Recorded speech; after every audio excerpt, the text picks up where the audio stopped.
वैसे तो सदगुरु वैद्य वचन विश्वासा, ध्यान से सुनना, सदगुरु वैद्य वचन विश्वासा।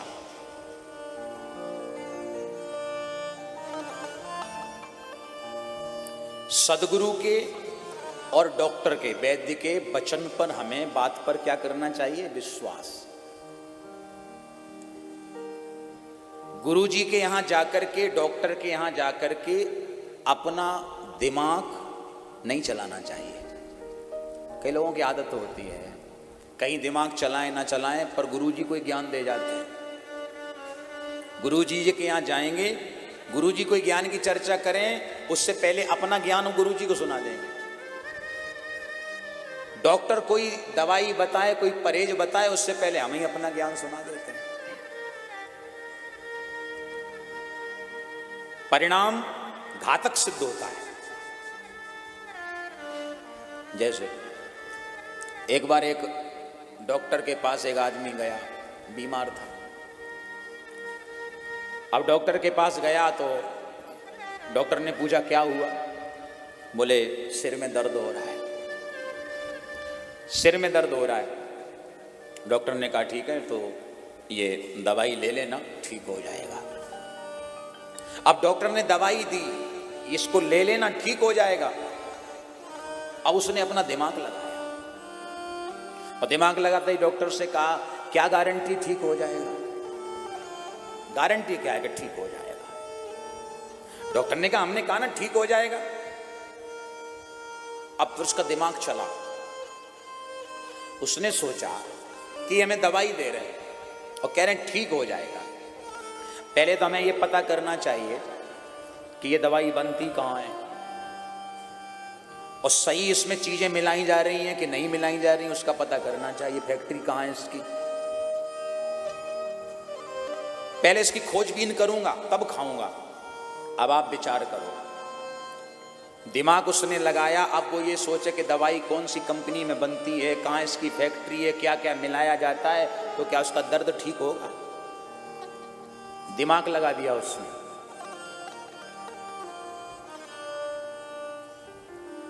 एक मरीज डॉक्टर के पास गया और उसने दवाई ली, दवाई लेके चला तो उसको ध्यान आया कि खाने के लिए तो पूछा ही नहीं कि क्या खाएं, यही बड़ी समस्या है। लौट गया, डॉक्टर साहब हाँ बोलो। बोले खाना क्या खाएं? डॉक्टर ने कहा कोई भी हल्का फुल्का खा लेना। बाहर निकल के आया, सोचा हल्का, हल्का क्या होता है, हल्का क्या खाना चाहिए? फिर आया, डॉक्टर साहब तोरी की सब्जी खा सकते हैं? डॉक्टर ने कहा हाँ हाँ खा लेना, जाओ। बाहर तक निकला, फिर लौट के आया, डॉक्टर साहब क्या घिया भी खा सकते हैं, लौकी खा सकते हैं? डॉक्टर ने कहा वो भी खा सकते हो, जाओ। फिर लौट के आया, डॉक्टर साहब क्या सुबह दलिया खा सकते हैं? डॉक्टर का दिमाग खराब, अब ये दिमाग लगा रहा था। डॉक्टर ने कहा भैया तुझे जो खाना है तो खा लेना, पर इतना ध्यान रखना कि हल्की चीज खाना, ताकि परहेज बना रहे, सब ठीक ठाक बना रहे। अब वो घर में आया, वो मरीज, और घर में आके उसने अपना दिमाग लगाया, डॉक्टर की बात नहीं समझी, अपना दिमाग लगाया और विचार किया कि डॉक्टर ने कहा कि हल्का खाना, हल्का। अब हल्का क्या है? उसको ध्यान आया, हल्का, हल्का माने पानी, पानी से हल्का क्या है? पानी सबसे हल्का होता है। पानी से हल्का क्या है? उसने पानी रखा,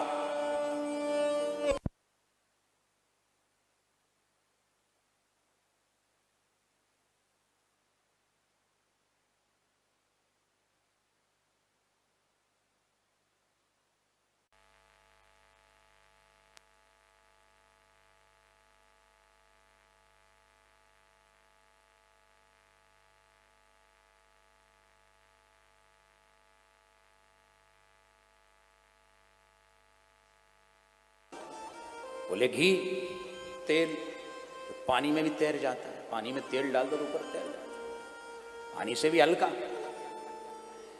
सबसे हल्का पानी और पानी से भी हल्का तेल। फिर उसने सोचा तेल से हल्का, बोले पूड़ी, जो तो तेल में तैर जाती है। इसलिए सबसे बढ़िया कि पूड़ी खाओ। बोलो राधे राधे। पकवान खाओ। अब बताओ, दिमाग लगाया पूड़ी खाएगा तो बचेगा? इसलिए सदगुरु वैद्य वचन विश्वासा,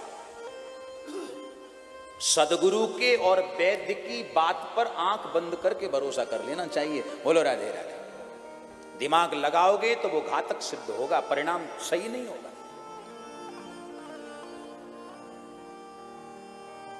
गुरुजी कभी कभी गुस्से में कोई बात आपसे कह भी दें, उसको उनका आशीर्वाद और प्रसाद समझ के स्वीकार कर लेना चाहिए। उसमें भी कोई ना कोई कृपा छुपी है। गुरु के यहां जाके अपना दिमाग नहीं। तो नारायण निवेदन करते हैं कि आप तो हमारे गुरु हैं। जन्म जन्मांतर की मोह निशा में जो जीव सो रहे हैं, उन सबको अपने ज्ञान के माध्यम से गुरुदेव ही तो जगाते हैं। वही तो आत्मबोध कराते हैं, वही तो आत्मज्ञान देते हैं। प्रसन्न हो गए त्रिसूत जी महाराज, और सूत जी महाराज प्रसन्न होकर के कहते हैं कि महात्माओं, तुमने तो कमाल कर दिया। ऐसा तुम्हारा शरणागति का भाव, इतना सुंदर भाव, तुम चिंता मत करो, क्योंकि हम जानते हैं समय बहुत विचित्र चल रहा है। काल ब्याल मुख ग्रास त्रास निर्णास हेतवे। कितनी बढ़िया बात सूत जी ने कही कि ज्यादा घुमा फिरा के क्या कहें, तुम्हारे मन को शांति देने के लिए, आत्म उद्धार कराने के लिए, संसार के प्रपंचों से छुड़ा करके बिहारी जी से मिलाने के लिए सबसे सर्वोत्तम इस कलयुग में एक ही साधन है। क्या? तो सूत जी कहते हैं काल ब्याल मुखग्रास त्रास निर्णास हेतवे श्रीमद् भागवतम शास्त्रम कलौ कीरेण भासितम। सूत जी महाराज कहते हैं कि ये सारा संसार जो है काल कवलित है। काल ब्याल, ब्याल माने सर्प, यानी काल रूपी सर्प के मुख में हर कोई बैठा हुआ है। कब वो मुंह बंद कर ले किसी को पता नहीं। हर आदमी का काल आना है, ध्यान से सुन लो, प्रेम से गौर राधे राधे। हर किसी को जाना है। आया है सो जाएगा, क्या राजा रंक फकीर, कोई सिंहासन चढ़ चला, कोई बंधा जंजीर। आया है उसको तो जाना है, सबको ही जाना है। आप देखो, कहीं भी आप जाओ, बड़े बड़े साइन बोर्ड लगे होते हैं, यहां बैठना मना है, यहां सोना मना है, यहां खाना मना है, यहां फलाना काम करना मना है। सब जगह बड़े बड़े साइन बोर्ड लगे होते हैं, ये मना है।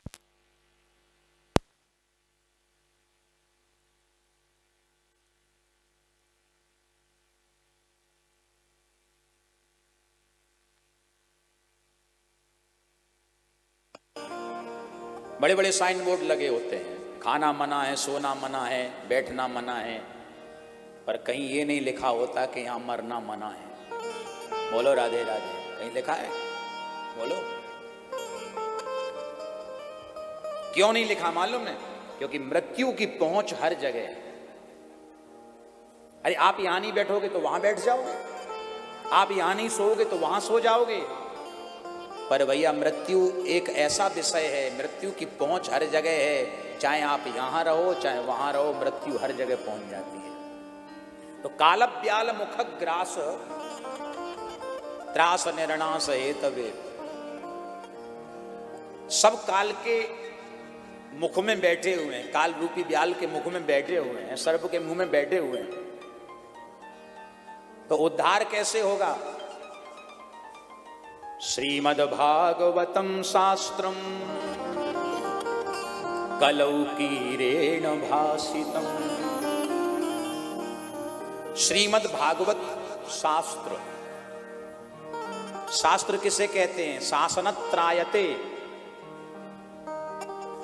जो हमारे ऊपर शासन करे वो शास्त्र, और जिसके अनुशासन में हम रहते हैं। देखो, हमारे ऊपर जो शासन करे वो शास्त्र, और जो शास्त्र के अनुशासन में रहते हैं, जीवन यापन करते हैं, उनके त्राण को शास्त्र हर लेता है, उनकी पीड़ा को शास्त्र हर लेता है और उसका उद्धार करा देता है। बोलो राधे राधे।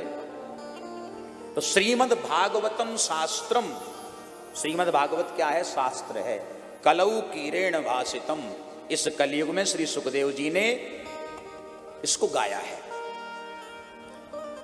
और इसी के श्रवण मात्र से हमारा कल्याण होगा। मृत्यु के भय से भय मुक्त कराती है भागवत कथा। बांके बिहारी जी से प्रेम कराने वाली है भागवत की कथा। संतों की, रसिकों की शरणागति दिलाने वाली है भागवत कथा, और दुनिया से छुड़ा करके परब्रह्म परमेश्वर से मिलाने वाली है भागवत की कथा। बोलो राधे। इसलिए कलौ कीरेण भासितम, इस कलयुग में भागवत की बहुत महिमा है।